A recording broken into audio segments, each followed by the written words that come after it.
नमस्कार। आज का हमारा विषय है संधि। और संधि में भी हम आज परिचर्चा करेंगे संधि के स्वर संधि के एक अंग दीर्घ संधि की। मैं जोगिंदर सिंह आज इस विषय पर आप सभी का स्वागत करता हूं। चलिए शुरू करते हैं दीर्घ संधि। सबसे पहले दीर्घ संधि की परिभाषा। जो परिभाषा हम पुस्तकों में पढ़ते हैं वो लगभग इस प्रकार होती है। जब ह्रस्व या दीर्घ ए, ई, उ, आ के आगे ह्रस्व या दीर्घ ए, ई, उ और आ जाएं तो दोनों मिलकर क्रमशः आ, ई और उ हो जाते हैं। इसको सरल शब्दों में अगर पढ़ा जाए, समझा जाए तो हम ये कह सकते हैं कि जब दो समान स्वर आमने सामने आ जाते हैं तो संधि के पश्चात, संधि के बाद उनका दीर्घ स्वरूप ही अस्तित्व में रहता है। सामान्य बोलचाल की भाषा में जब हम प्रयोग करते हैं, वर्णमाला जब बच्चों को सिखाई जाती है तो यही सिखाए, दीर्घ या ह्रस्व नहीं। उन्हें छोटी ई छोटा उ या बड़ी ई बड़ा उ इस प्रकार सिखाया जाता है। सरल भाषा में कहें, जब दोनों समान स्वर छोटा ई, छोटी ई, छोटा उ या इस प्रकार ये जब आमने सामने एक दूसरे के समान स्वर जब सामने आएंगे तो इनमें से जो दीर्घ स्वरूप है वही आगे शेष रहेगा। यही है दीर्घ संधि का नियम। हम उदाहरण के साथ समझते हैं। पहला उदाहरण हम लेते हैं, योग जमा अभ्यास, योगाभ्यास। अब इसमें हम देखते हैं तो जो योग शब्द है उसका जो अंतिम अक्षर है, वर्ण है, वो है ग, जिसके अंदर ए निहित है। ए सभी व्यंजनों में ए समाहित है, तो यहां से योग से हमें ए मिल गया। और अगले शब्द अभ्यास का भी ए है हमारे पास पहला शब्द। तो संयोग इन दो शब्दों में होना है या इन दो स्वरों में होना है। तो जब इन दोनों का स्वरों में जो संयोग होगा वो क्या हो जाएगा, वो आ के रूप में हो जाएगा और इसलिए ये योगाभ्यास हो जाता है। अब एक अन्य उदाहरण देख लेते हैं। ये तो ए और ए मिलकर आ बनाते हैं। अब एक अन्य उदाहरण हम देखते हैं, दीन जमा नाथ बराबर दीनानाथ। इसमें क्या परिवर्तन आया, दीन न में से हमने ए को निकाला, अंतिम जो शब्द अंतिम अक्षर था उसमें से हमने ए को निकाला, और अगले शब्द का जो पहला था उसमें से हमने आ को निकाला, क्योंकि उसमें पहला आ है, ना आ की जो आवाज आ रही है वो निकाला हमने। और इस प्रकार ये दोनों मिलकर आ बन गए। क्योंकि दीर्घ स्वरूप क्या है इसका, आ है, इसलिए ये दीर्घ में दीना नाथ बन गया। दीन जमा नाथ, दीना नाथ। एक और देखते हैं उदाहरण, यथा जमा अर्थ। अब परिस्थिति ऊपर वाले से थोड़ी सी अलग हो गई है। पहले ए था, अब ये ए की जगह आ गया पहले, यानी कि पहला दीर्घ आ गया, उसके बाद ह्रस्व रह गया ए, और ये दोनों भी मिलकर किस में परिवर्तित हो गए, आ में, यानी दीर्घ स्वर में परिवर्तित हो गए। तो इस प्रकार यहां पर भी उदाहरण स्पष्ट कहता है कि कौन सी संधि है, दीर्घ संधि है। एक अन्य उदाहरण इसी में ले लेते हैं, विद्या जमा आलय बराबर विद्यालय।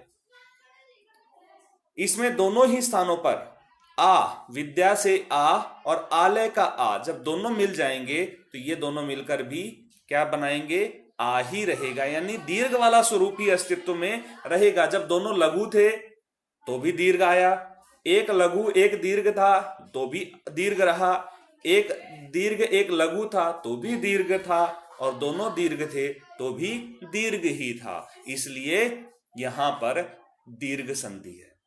इसको अन्य स्वरों पे भी देखते हैं कि क्या उनमें भी समान नियम है, देखते हैं। पहला, कवि जमा इंद्र बराबर कविंद्र। अमूमन इन तीन ए, ई और उ, इन्हीं के लघु और दीर्घ जो स्वर हैं, ह्रस्व और दीर्घ स्वर हैं, उन्हीं के ऊपर दीर्घ संधि के नियम लागू होते हैं। अब यहां देखिए कि कवि जो पहला है, यहां पर छोटी ई जिसको हम बोलते हैं आम बोलचाल की भाषा में, पहली छोटी ई और दूसरे में भी छोटी ई, और मिलकर क्या हो गए, बड़ी ई, यानी दीर्घ हो गया। यहां पर भी ये क्या हो गया, दीर्घ हो गया। अब अगला उदाहरण देखते हैं, हरि जमा ईश। पहला जो शब्द है उसमें ई है हमारी लघु ह्रस्व और दूसरे में है दीर्घ बड़ी ई, यानी छोटी ई पहले की और दूसरे की बड़ी ई, और दोनों मिलकर क्या बनाएंगे, बड़ी ई बनाएंगे। और इसीलिए हरीश की जो ई की मात्रा है वो किस क्या हो गई, बड़ी हो गई।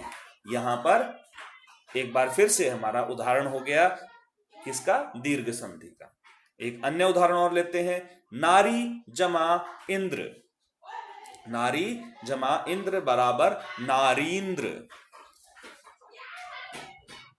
समान रूप से वही नियम लागू होता है, पहले बड़ी ई फिर छोटी ई, और यहां पर जो बचा वो क्या रह गया, वो बड़ी ई। तो यहां पर पहले शब्द की बड़ी ई, दूसरे शब्द की छोटी ई, और अंत में जो परिणाम आया वो क्या आया, दीर्घ ई यानी बड़ी ई। एक अन्य उदाहरण, सती जमा ईश बराबर सतीश। अब इसमें भी वही परिवर्तन आया है, यहां सती, सती की बड़ी ई की मात्रा, ईश इसकी भी बड़ी यानी दीर्घ ई की मात्रा, और जब अंत में परिणाम आया वो क्या था, वो भी बड़ी ई की मात्रा, इसलिए सतीश। फिर वही अगर हम सभी उदाहरणों को इकट्ठा देखते हैं तो उसमें भी यही चीज आ रही है कि जब दोनों समान स्वर, देखिए हर जगह पर ई फिर दीर्घ ई, परिणाम में सभी का दीर्घ ई आया है, चाहे पूर्व में लघु ह्रस्व दोनों ह्रस्व रहे हो, एक ह्रस्व या दीर्घ रहा हो, एक दीर्घ या ह्रस्व रहा हो, दोनों दीर्घ रहे हो, अंतिम परिणाम दीर्घ रहा है, इसलिए दीर्घ संधि। अब यही नियम हम ऊपर आजमाते हैं। पहला, गुरु जमा उपदेश, गुरुपदेश। पहले वर्ण में पहले कौन सा, छोटा ऊ या ह्रस्व ऊ, फिर दूसरा भी ऊ, ह्रस्व ऊ, और जो परिणाम आया वो आया दीर्घ ऊ के रूप में। अब ऊ की जो मात्रा है हम यहां देख रहे हैं कि जो पहले ऊ गुरु में जो मात्रा लगी हुई है और यहां गुरु उपदेश में रू पे जो मात्रा है वो मात्रा ही पर्याप्त है बताने के लिए कि यहां ये जो है ह्रस्व ऊ की मात्रा है और ये जो है ये दीर्घ ऊ की मात्रा है। अगला करते हैं, सिंधु जमा ऊर्मी।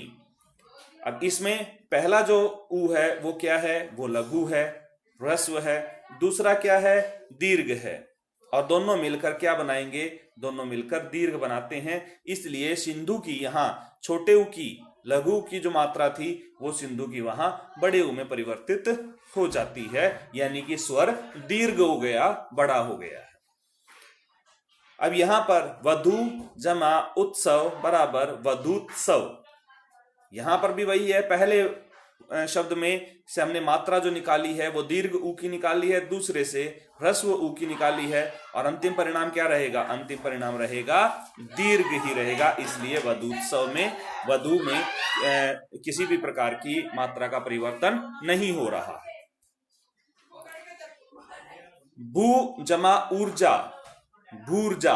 अब इसमें देखा जाए तो भू में भी बड़ा ऊ है, बट ऊर्जा में भी बड़े ऊ की यानी कि दीर्घ ऊ की मात्रा लगी हुई है, अतः जो अंतिम परिणाम आया वो भूर्जा यानी दीर्घ स्वर जो है वो शेष रह गया अंतिम परिणाम के रूप में। इसलिए इन सभी में दीर्घ संधि देखने को मिलती है। एक बार पुनरावृत्ति के तौर पे कह दिया जाए कि जब दो समान स्वर आमने सामने आ जाते हैं तो संधि के पश्चात उनका दीर्घ स्वरूप ही अस्तित्व में रहता है और यही दीर्घ संधि है। आशा है आपको समझ में आया होगा। समय देने के लिए धन्यवाद।